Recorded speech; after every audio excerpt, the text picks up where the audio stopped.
चला तर मंडळी झणझणीत सुक्की भाजी बनवली आणि हे बघा वांग, देशी वांग आहे, फेकून मारणार नाही, सुक्की भाजी बनवायची आणि ती पण कशी कॅमेऱ्यावर हात ठेवायचे आणि जादून कट करायचे. अशी कट करायची नाही बरं का, कुणाला जमत असली तर बघा. कढईला गॅसवरती चांगलं धूर येईपर्यंत तापवून घेतले आणि त्यामध्ये तेल टाकलं. नंतर राई, जिरं, कांदा, टोमॅटो आणि लांबडा चिरलेला लसूण टाकायचा आहे बरं का. अय्या कोंबडा आरवला. कोंबडा तर आमचा इथला कवा पण आरवतोय, त्याचा विषयच हार्ड आहे, काय बोलायचं नाही.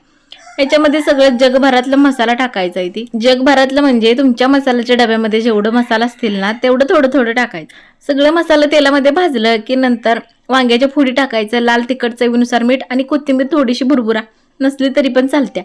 सगळं व्यवस्थित हलवून घ्यायचं, थोडंसं पाणी, शेंगदाण्याचं कूट टाकायचं, झाकण लावून द्यायचं. त्याचं एक 10 मिनिटं मी मंद आचेवर शिजवत ठेवलेली वांग्याची सुक्की भाजी असली झणझणीत होत्या का नाही, काय बोलूच नका, एवढी खतरनाक होत्या खायला. खतरनाक म्हणजे भूताचं बिताचं काय नाही बरं का, टेस्टला खतरनाक. चला मग आता वाट कशाची बघताय, चॅनलला सबस्क्राईब करून घ्या की तेवढं.